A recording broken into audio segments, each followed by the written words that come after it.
আমরা তো চাইবো যে একটা আমাদের লিগ্যাল ফ্র্যাটার্নির ভাই সে আজকেই ছাড়া পাক। হাইকোর্টের আইনজীবীরা চাইছেন যেন মোফাক্কেরুল ইসলাম আজকেই ছাড়া পেয়ে যাক।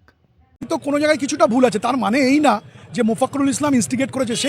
সেই দিন যে ঘটনার সেটা একটার থেকে হচ্ছে, স্বাভাবিকভাবে ও নিজের প্রফেশনের মামলায় সে যাচ্ছিল জলপাইগুড়ি, সেখানে ও নিজে আটক হয়েছে, নিজে ভিকটিম।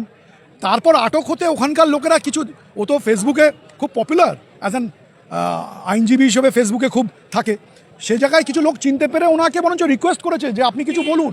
বরঞ্চ আমাদের যারা স্টেট অফ ওয়েস্ট বেঙ্গলের অফিসিয়ালস আছে তারাও হেল্প নিয়েছে যাতে ও যদি বলে, আর সেটা কাজও হয়েছে। ওর বলার পর সবাই ডিসবার্স করেছে, মব সরে গেছে। সেক্ষেত্রে আর কি বলার আছে বলুন। তো বেল নিয়ে কি বললো একবার ভালো করে আরও দেখে নিব আমরা ভিডিওটি। আমি যা তথ্য পেয়েছি, আমি তো কাগজের উপরে ডিপেন্ড করি, আমি আজকে দেখেছি যে ও যেখানে স্টেটমেন্টটা করেছে সেখান থেকে যে মোথাবাড়ি সেটা ডিফারেন্স হচ্ছে 19 কিলোমিটার। আমরা দেখতে পেলাম এবং বুঝতেও পারছি, অনেকেই হয়তো ভাববে যে জড়িত ছিলেন, কিন্তু মোথাবাড়ির সঙ্গে কোনো সম্পর্ক ছিল না মোফাক্কেরুল ইসলামের। আর আমার একটু আগে সুযোগ পেয়েছি আমি, কারণ জজ সাহেব আমাকে অ্যালাউ করেছিল, মোফাক্কেরুল ইসলামের সাথে কথা বলার একটু সুযোগ দিয়েছিল। ও বললো আমাকে, স্যার আমি মোথাবাড়ির দিকে কোনো যাইনি, আমার উদ্দেশ্য ছিল নিজের কাজে যাওয়া।